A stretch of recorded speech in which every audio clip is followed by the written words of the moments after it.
All right, let's go to Dude Maker Hotline. George Webb, investigative journalist, is on the Dude Maker Hotline here with us.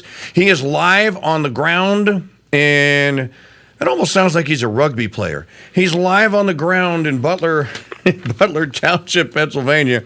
George, good morning to you, brother. How are you?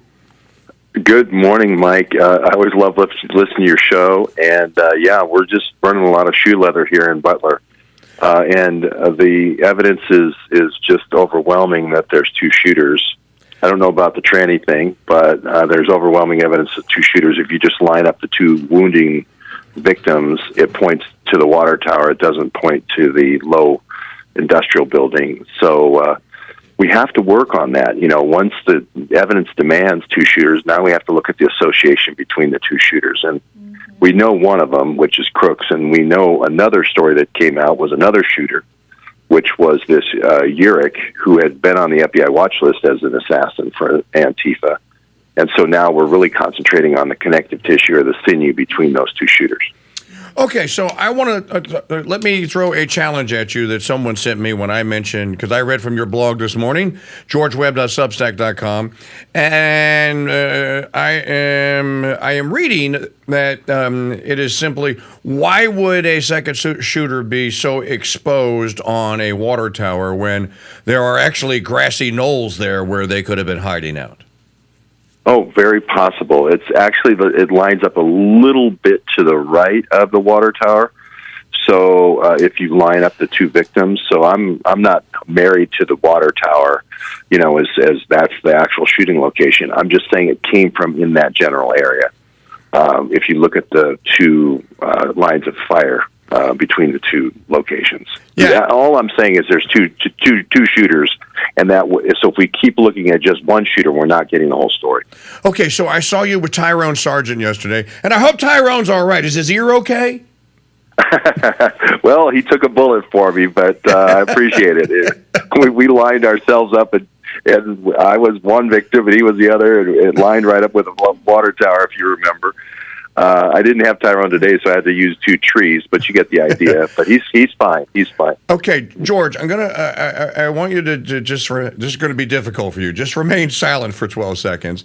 I'm going to play your video from the 12 shots. After we play the video, I want you to explain to our listeners and our viewers what they are just seeing. Folks, if you haven't heard it again, or seen it, I think this is one you need a visual of. I'll play it, and there is audio to it. But after you play it, we'll ask George, okay, what are we actually looking at, and what did we actually hear? So here it is. Here's the 12, and you're going to now listen. You're going to hear the pops. These are isolated, okay? So this is not with the background noise and Trump speaking and all that. It's just the shots and the sequence they were fired. Go.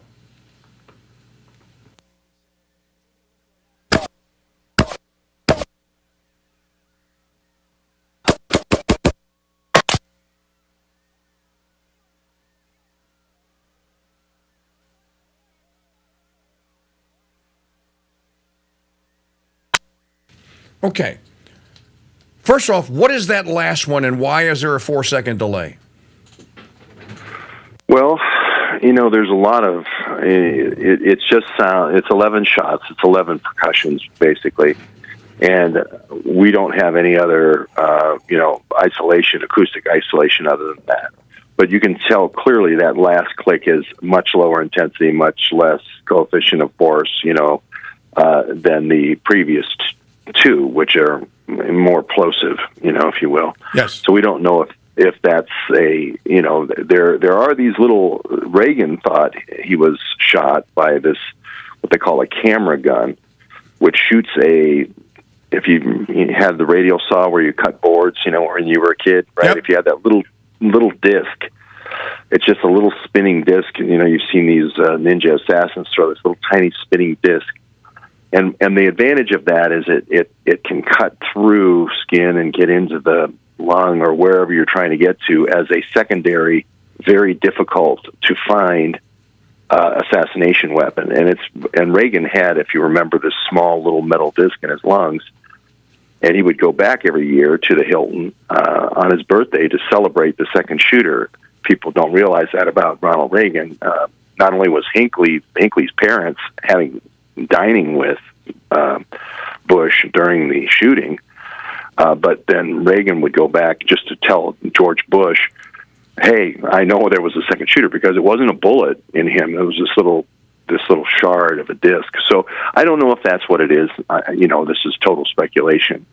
What that last shot is 4 seconds later, but the first set of 3 and the first set of 10 are certainly, high velocity. High velocity, yeah. So it could be one shooter shooting once as the signal to start shooting, and then the other. And now people are saying the first shot is kind of like the one that hits the people that are to the left and behind Trump, which is wounding 2 people, and that starts the shooting. And then the second 2 shots are the ones that miss Trump and hit his ear, or miss Trump full on and hit his ear. And then there's a bang, bang, bang, bang, bang. It sounds like just one gun shooting the rest of the shots. So we don't know yet. Okay. George Webb, investigative journalist on the Dudemaker Hotline here with us. One of the things that we have learned, thanks to Edward Natali of the Butler Township, the positioning of the ladders. Now, I saw your picture for the American Glass Research Center. That's the building that Matthew Thomas Crooks was on. The photograph that you posted, and this is another enigma here for us. By the way, my wife has coined a phrase for you. You can use it. When you show the full aerial map and you show the red dotted line of what the perimeter is, and then you take the pie slice out of it, that's Miss Pac-Man. So that's the Pac-Man perimeter. So when you show when you show the Pac-Man perimeter, the Secret Service put this graph out. This wasn't us creating this. They created that. First of all, they lied. Edward Natali, I listened to the interview as it was broadcast live with Marshall McCallum yesterday. Edward Natali of the township said, "No, let me correct something that's wrong. We were asked and tasked with directing traffic." Now, doesn't it make eminently more sense that Barney Fife and Andy Griffith would be assigned traffic control and not security for the commander-in-chief? Well, I went to the township yesterday, and I have other witnesses that say, in fact, they were assigned, and several townships provided people, and they provided also volunteers. If you remember, the Secret Service said, here's the inner perimeter we're responsible for, here's the outer perimeter the townships are responsible for, right? That comes from the Secret Service. Like you said, the Miss Pac-Man diagram. The person I talked to yesterday said they sent 10 officers, right? That's almost everybody from the township. And they also had other townships supplement. And now we're trying to find out which townships those are. And there were volunteers, meaning spotters potentially. If the townships are going to send snipers, you could have spotters. The reason spotters are important is you need to be scanning the crowd for, angry faces. And then the spotter calls the attention to the sniper and says there's a threat. So that really adds to the mix of who could be on that roof. That could be, Crooks could be on the roof as a spotter, and his sniper never shows up. And in fact, that's the story that you told me yesterday from Dan Bongino, that the sniper didn't show up, but the spotter did. So that could be the situation we're looking at, where the sniper doesn't go to the roof and lets Crooks take the heat while he's hiding in the grassy knoll, or as you call it, or by the water tower. No, I love your movie poster in the update to Spotter Patsy, Your Kid, Our Crimes. Yeah, I like to do those movie posters because why not? They make movie posters out of their crimes, so why can't I? Yeah. Okay, so some chatter from our chat room that help benefit you and help you in in your investigation, because we have you're there on the ground. There are internet sleuths across the world that are poring over so much data that it's and the thing is that there is so much data. As I was saying earlier, earlier this morning, George. There are 10,000 witnesses to this one, and almost every one of them had a digital device, and almost every single one of them also has some image or some recording on that device. And Maggie, tell George the question that you asked earlier. After J6, what happened? What did the FBI do? What did they say? After January 6th, the FBI collected all the cell phone data, videos, and photos from the January 6th attendees. Are they doing that for that rally? So, George, good question. Why aren't we hearing calls for the public to participate in the investigation, brother?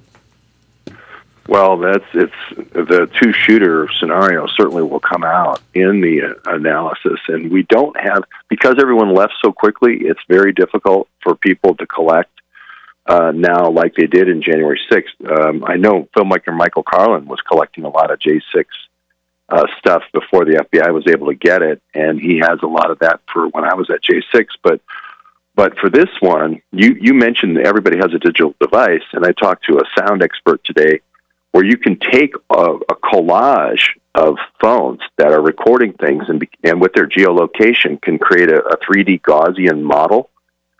It's an unequivocal model, right? Because all the models have to cross-reference each other. That's right. So it unequivocally would geolocate the two shooters, and this is just like a nightmare, for the FBI, for pushing this lone gunman theory. So this is going to get interesting. Did they not? I mean, see, this is my thing here. How can they not know this? It's almost like they want to get caught. Yeah, I think they thought, well, we'll do it right before the thing, if Trump's dead, then we don't have to worry about anything, right? And then if Trump isn't killed and he's wounded, everyone will be worried about his condition. We'll be going right to the convention. Everybody will just move on. Nobody's going to go to Butler and spend all their time in Butler. But that it's like saying, like you said yesterday, if we had a chance to be at Dealey Plaza all with digital phones, we wouldn't wait for the Warren Commission report. We'd be saying, "Hey, I got Kennedy going back into to the left here on my phone." So that's where we're at right now, and it really does make these assassination type scenarios much more difficult. And then finally, before you go, I'll let you get back to investigating. And thanks for calling in and keeping us daily updated here. What are these clowns doing with pressure washers on the roof? This is a crime scene. You want to build a tent over this thing to keep the water from hitting it, so there can't be any disbursement of the crime scene. Am I wrong? Oh, no, you're right. We were out there yesterday, and they were power washing the roof, and they were spending an inordinate amount of time of where the shooter would have been. And you mentioned the ladders, and I just want to throw that in there really quick. Elon Musk is the one who put out the picture of the SWAT ladder next to the Crook's ladder. And who needs two ladders? When's the last time you did a job around your house where you brought out two ladders? You got one is enough, unless you didn't. The first one's not tall enough. But you don't usually bring out two ladders. And if that SWAT ladder, which Elon labeled it SWAT ladder, is for the SWAT person to go up and down, right, he's going to see the other ladder and say that guy shouldn't be here unless he's a helper, unless he's a spotter. So there's a whole bunch, and now that Elon's trying to pull that back, and now Secret Service is trying to say they weren't there in the building because now that would mean that they would have seen both ladders. There's all kinds of backpedaling going on right now. Yeah, and also with the second ladder, now we have the second ladder on the grassy knoll. Okay, the point of egress then it becomes important. The photograph that you posted at the American Glass Research Center, I didn't really get a good perspective. Did you take that picture? No. Okay. No. I have been there, but you can't get that close right now. That was a previous picture taken, yeah. Okay, so that does the public. It did me a lot of good, George, because it gave me a perspective. That building is probably, that roof is at 10 feet, I'm going to guess. Where that cargo door is on the left-hand side, where you could back an 18-wheeler up, that's a 25-foot from the bottom of the ramp there. And that does not show an easily attainable by hand to be able to boost yourself up to. I'm not saying that the cops didn't, that's not how that happened. There are the gutter pipes as well. And if you know a little bit about climbing, you could probably, with some particular rubber shoes and rubber gloves, you could scale those gutter pipes and get on that roof if you weren't afraid of heights. But there's so much going on here with the with the angles and trajectories. Now, finally, they whisked Corey Cormatery's, his body was just whisked away, and I'm going like, you can't do that's a crime scene. Now maybe because he was maybe they knew him, he was fire department, or whether they wanted it. No, you cover it. You got to leave that where it is for forensic evidence. That's the first thing I thought on Saturday afternoon. I'm like, what are you doing moving the body? Yeah. Well, they thought he might have been. I mean, the doctor said he was dead, so the helicopter was coming for the body. So, but the other two, just is an interesting point. The other two that are wounded that prove, the first two people that are wounded that prove that there's a second gun location, immediately were whisked away by 4 cops from not here, but from Pittsburgh. And they were 4 motorcycle cops that were originally assigned to Jill Biden. Jill Biden came in that night, same time Trump did. They were assigned 4 motorcycle cops from Jill Biden's motorcade that jumped into the Trump motorcade at the Pittsburgh airport and then came out. And those 4 cops were the ones that took the wounded out. And I've got a slow motion video of that. So we have an insertion here of a team of some kind, and we're going to look into it more. Wow, great reporting. George Webb, everybody, georgewebb.substack.com. I saw you're hosting your update on the Twitter this morning. Y'all can check George out early in the morning or during the day whenever he has updates. Keep up the great work, brother. Hope to get a revolutionary breakthrough tomorrow. Okay, I'll call in tomorrow. All right, George, thank you very much. Thanks, Mike. You're welcome.